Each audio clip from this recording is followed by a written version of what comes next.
At the age of 66, I find myself navigating the complexities of single life after the heartbreaking loss of my wife 3 years ago. As a widower, my days often feel lonely, and my heart remains heavy with sorrow. This past Sunday marked a significant milestone. My beloved grandson was celebrating his very first birthday. However, I discovered, much to my dismay, that my daughter-in-law, DIL, had not extended an invitation to me for the celebration held in our own home. The news of the party came as a complete surprise when a friend, who happens to be our neighbor, informed me that his granddaughter had received an invitation card to my grandson's birthday bash. It turned out that I was completely unaware of the event's existence until then, and what shocked me even more was that I hadn't been invited at all. DIL and I usually share morning walks together, enjoying the peaceful start to our days. During one of these walks, my friend casually mentioned the upcoming party, and I was taken aback. The thought that I wasn't included in an event that involves my cherished grandson, who holds me dear, was deeply unsettling. My grandson was turning 1 the following Sunday, and my friend initially led me to believe it would be a modest gathering with just the neighborhood children participating in a simple cake-cutting ceremony. However, as he continued, he revealed that the party was intended to be quite extravagant, inviting not only children but also adults, with the invitation specifying that each child could bring a +1. Moreover, the invitation included plans for a dinner which seemed out of proportion considering my son's financial situation. My son isn't in a position to afford such a lavish celebration for his son's first birthday, which made my friend's description even more astonishing. Skeptical, I reacted by accusing my friend of exaggerating the details. But when he sent me a photograph of the actual invitation card, his description proved accurate. The party was indeed large-scale. This revelation left me pondering why I hadn't been included in the guest list, and anxiety began to consume me. To calm my nerves, I rationalized that perhaps DIL had simply forgotten to invite me or that the invitation might still be on its way, given that there were still 12 days left until the event. However, my anxiety only intensified over the next few days, driving me to take action. I decided to visit my grandson to alleviate my worries. Upon arriving, I noticed DIL engrossed in her phone while my grandson played alone on the lawn. I picked him up to engage in some playtime, hoping to see a gesture of warmth from DIL. Instead, she merely stared at me through the window, her resentment palpable. DIL has always harbored animosity towards me, never showing any fondness for either me or my late wife. I've often been perplexed by her disdain, unable to pinpoint the exact reason behind her feelings. Perhaps she perceives our modest means as inferior to her own affluent background. While we are not impoverished, we certainly don't enjoy the same level of financial comfort as her family. Social status also plays a role here. Her father is a successful lawyer, whereas I work as a mechanic, running my own garage. If she takes pride in her father's wealth, it's a superficial pride, especially considering that her father resents her and has withheld financial support even in her times of need. Last year, during the COVID-19 pandemic, my son's situation took a dire turn when he lost his job. This loss severely impacted their financial stability. Being a homemaker, his wife's only income had dried up, forcing them to live off their savings. Unfortunately, their savings also ran out as my garage business struggled during the lockdown. Despite my best efforts to support them, my own finances became strained. Their financial predicament reached a breaking point when they couldn't keep up with their house rent, leading to an eviction notice from their landlord. As I was living alone, I decided to offer them shelter by letting them move into my 2-bedroom house.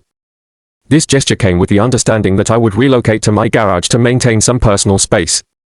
Although my house had a separate room for children, I was aware that DIL would likely feel uncomfortable living with me, which added to the tension between us. This context sets the stage for the current situation. When I visited my grandson that morning, I had hoped DIL would inform me about their birthday plans. To my deep disappointment, she remained silent, giving me no indication of the party. Initially, I thought she might have simply forgotten to invite me, but her continued silence suggested otherwise. It became clear that she didn't want me present at all. This realization was heartbreaking, making me question what I might have done to deserve such treatment despite my constant efforts to support and care for them. Update 1. I want to express my gratitude for all the kind words and support everyone has shared. Indeed, as in-laws in our 60s, we often feel like third-class citizens in the eyes of our daughters-in-law. This sentiment leaves me feeling incredibly lonely in a world that can be unforgiving. Being in my 60s is undoubtedly a challenging period. It's an age where one feels too old to continue living and yet too young to contemplate death. To my friends who have partners in their 50s and 60s, cherish them dearly because losing them is something you will deeply regret. Personally, I never felt the need for a close friend until I had my wife. After her passing, my life has felt utterly empty and devoid of joy. Just yesterday, my son called me to inform me that they would be dropping my grandson off at my place as they were going out shopping. I often find myself babysitting for them because hiring a nanny is financially burdensome, and this elderly man offers his services out of goodwill. However, it's clear that they know how to exploit me emotionally and financially. When they arrived to pick up my grandson, my son appeared pale, his car's backseat overflowing with belongings, and some decorative items were even protruding from the back window. He dismissed my concerns, insisting that there was no party planned and that they had merely brought some toys for the baby. His attempt to brush off the situation didn't fool me, his lack of skill in lying became evident. I looked at him calmly and mentioned that I had seen the invitation card that was given to the neighbors. Before my son could respond, DIL exploded with anger. She demanded to know why I was upset over not being invited to a child's birthday party, questioning if I was acting like a toddler. Her aggressive defense only fueled my anger, but I maintained my composure and told her to watch her tone. My son promised he would visit me the next day to address the matter, but he never showed up. I was naive to believe he would come to apologize for his wife's behavior and ask me to join the party. I understand what some of you might be thinking, perhaps I'm delusional or overly sentimental. It's frustrating how in-laws, especially in our 60s, are often marginalized and treated with indifference by their daughters-in-law. Reflecting on the situation, I wondered how they managed to afford such an extravagant party. It dawned on me that they had likely been hosting parties funded by my money. Just the previous month, my son had borrowed money from me to cover the mortgage on his car after defaulting on payments for 2 months, which caused the bank to pursue him aggressively. Despite knowing that my son often borrows money without repaying it, I continue to lend him money because he is my only child, and I have limited years left to enjoy my savings. I figured that since the money would eventually go to him, it was better to give him what he needed when he needed it. Until now, I had never requested the return of the money I had lent him, but today, I decided to confront him about it.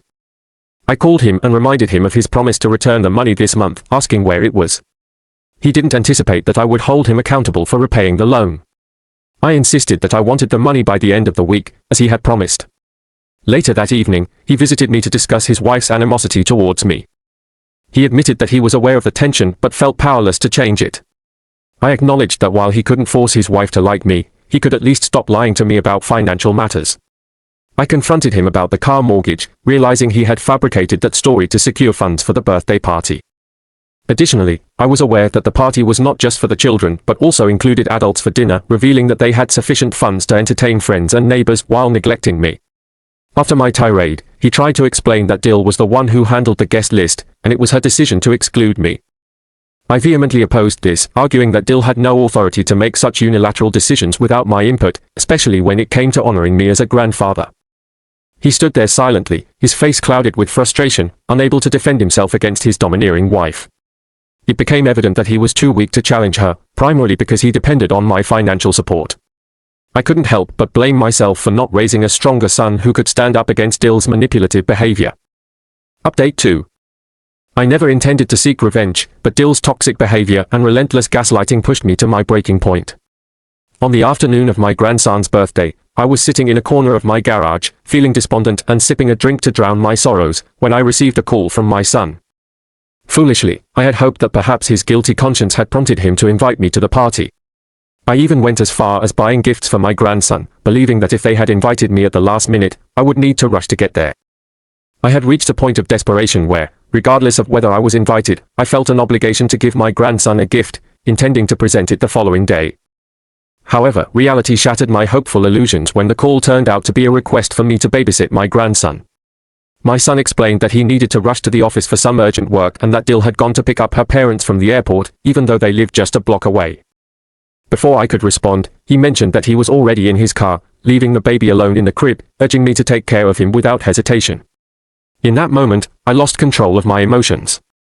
Her parents were arriving from 2 states away, and yet I wasn't even invited to witness their visit. Before I could gather my thoughts, DIL's voice erupted in anger. She demanded that I leave their home immediately because she didn't want her parents to see me there. I tried to reason with her, questioning how she expected me to leave her son alone at home. She coldly retorted that the boy could manage on his own for an hour until she returned, but she adamantly refused to have me present in her home when her parents arrived. Furthermore, she insulted me by claiming that I smelled of gas and oil, and that my hands and clothes were soiled with grease, making me appear filthy. This blatant humiliation was unbearable, and I felt an overwhelming sense of disgrace.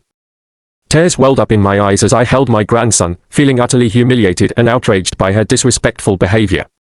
I quickly composed myself, knowing that if she arrived and saw me there, she would unleash a torrent of anger upon me. Instead, I decided to take matters into my own hands. Realizing that it was indeed my house that I had generously allowed them to live in without charging any rent, I felt empowered to no longer be treated like a doormat. I swiftly contacted my workmen, who arrived with their toolboxes. Together, we changed the locks on the house, packed their belongings, and forcefully ejected them onto the front porch. All of their large items, such as furniture and electronics, were mine, so they hadn't brought anything substantial with them. After ensuring they were expelled from my home, I held my grandson and walked around the front lawn, waiting for DIL to return. As soon as I saw her car pulling into the driveway, I approached it, handed my grandson back to her through the window, and made my way to my car. DIL insisted on sitting in the car with the baby or handing him over to her parents while following me closely, shouting questions about why I was still present when she had asked me to leave. I chose not to engage with her, simply informing her that if she needed assistance moving her belongings out, she should contact me beforehand. I then drove away, leaving her to deal with her mounting frustration. Within minutes, DIL began bombarding my phone with calls, which I chose to ignore. Eventually, she left me a series of voicemails, furious about why the house's locks weren't opening and why their belongings had been thrown outside. I found their messages laughable, thinking to myself that she had become homeless overnight. I returned to my garage and sat at the entrance, anticipating that either she or my son would confront me again. True enough, DIL arrived shortly after, charging towards me in anger. I calmly informed her that there were security cameras installed everywhere, fully operational, implying that her actions were being recorded. She continued to yell, repeating her grievances about the house's locks not opening. I explained that I had changed the locks and that the key was safely stored inside the garage, which she found infuriating, especially since she claimed to be unaware of the change. She lashed out, pulling her hair and screaming about why I had altered the locks. I stood my ground, reminding her that the house belonged to me and that I had done her a favor by allowing them to stay there temporarily. DIL interrupted me, accusing me of throwing their belongings out of spite. I responded by asserting that I had changed my mind and no longer wanted them living in my house.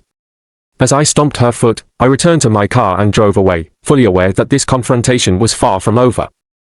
Shortly after, my son arrived at my door, his eyes red and tear-streaked, a clear sign of his manipulative tendencies. He pleaded with me to return the house keys, assuring me that DIL would apologize for her behavior. I firmly declined, questioning whether DIL had indeed apologized. His expression brightened as he eagerly inquired if, upon receiving an apology from DIL, I would consider giving the house back to them. I remained uncertain, stating that it would depend on how sincere her apology was. He then attempted to call DIL, but it was evident from his demeanor that she was unwilling to apologize. Within 10 minutes, she arrived at my garage, offering a half-hearted apology while covering her face with a napkin. Her apology felt more like an obligation than genuine remorse. She reiterated her apologies and attempted to smooth things over by mentioning the need to arrange for the party guests and even extending an invitation for me to join, albeit with the stipulation that I wear new clothes. Her insincere tone pushed me to my limit. I stood up and shouted at her to leave, demanding that she never return and that she would never have access to my house, not even after my passing. Instead of expressing remorse for her actions, she continued to berate my son, claiming that he was refusing to listen and suggesting that we should involve the police. He dismissed her outburst, insisting that the house was mine and that calling the cops would only lead to accusations of mistreatment from their side. They left my garage in a state of heightened tension, each of us yelling at the other. A neighbor, who had witnessed part of the altercation, later informed me that DIL and my son had returned to their parents' home to recount what had transpired. It seemed DIL was attempting to manipulate the truth, but my son intervened and explained the entire situation to his parents. They overheard their daughter and son-in-law yelling at each other before DIL handed their baby back and a few other children arrived for the birthday party. My son then asked the children to return after an hour, prompting them to quickly gather their belongings and leave. Approximately 30 minutes later, they sent out an apology email to everyone, stating that the party had been cancelled. The sight of their large suitcases still lying on the porch left little doubt about the reason for the last-minute cancellation, confirming that they had been forcibly removed from my house. Despite everything that has happened, I harbor no regrets about my actions. DIL and her family had pushed me beyond my limits, and I couldn't continue to endure their mistreatment. They had exploited me emotionally and financially, and it was time to reclaim my dignity and peace of mind. Update 3. A week had passed since I had evicted DIL and her family from my house, and it was nearly midnight when I heard a knock at my door. Opening it, I found my son standing there, holding my hands and begging me to let him back inside. He tearfully explained that he had been living in his car for the past week, unable to afford another place to stay due to his limited income. The financial strain had become unbearable, making it difficult to cover even the basic household expenses. He implored me to suggest that his wife, DIL, find a job, but he revealed that she refused, considering herself a prize too valuable to work for him. This revelation made me burst into laughter, as I couldn't fathom how DIL viewed herself. I responded harshly, telling him that his wife had been narcissistic towards me while I had provided unwavering support to him. I had sacrificed my own comfort by living in the garage to ensure he was comfortable, and in return, he allowed his wife to humiliate me. I questioned whether he had any backbone to stand up against her, pointing out that DIL had a golden wife and was unwilling to upset her, preferring to live off her wealth rather than face the consequences of her actions. When he tried to manipulate the situation by appealing to my love for my grandson, I firmly shut him down, refusing to be blackmailed any further. I reminded him of how he had already extorted money and now threatened my home, telling him to leave. The following day, my son returned with his wife and their son. I made it clear that I wouldn't accept any apologies, emphasizing that the issue extended beyond mere birthday invitations. It was about the deep-seated hatred and disdain DIL harbored towards me because of my profession. She looked down on me for being a mechanic, considering it a menial job despite the skills it required.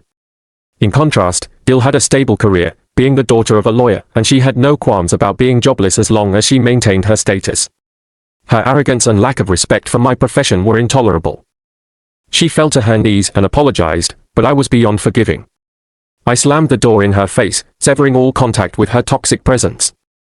I understand that kicking them out of my house is not the end of their problems.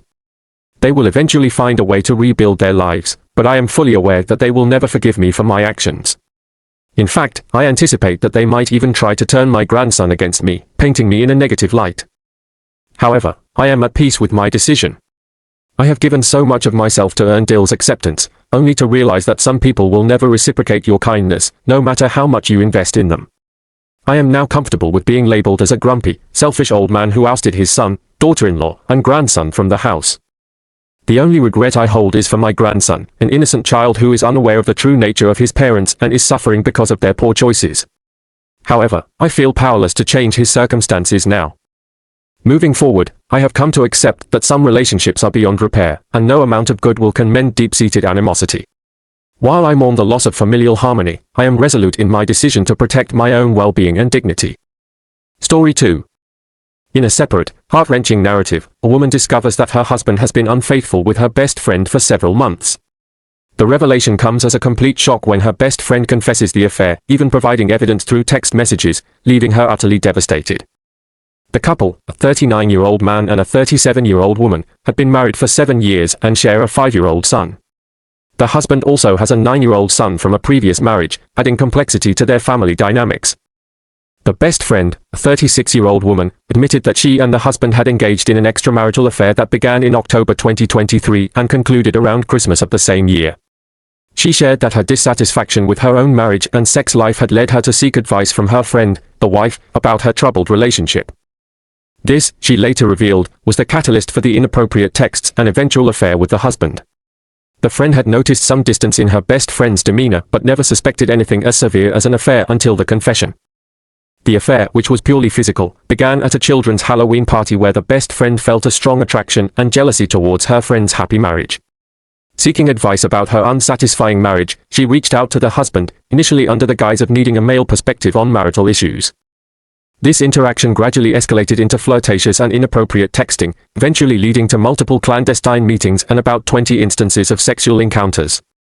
Both parties experienced significant guilt, leading them to mutually end the affair around Christmas. The woman narrating the story describes her own marriage as strong and loving.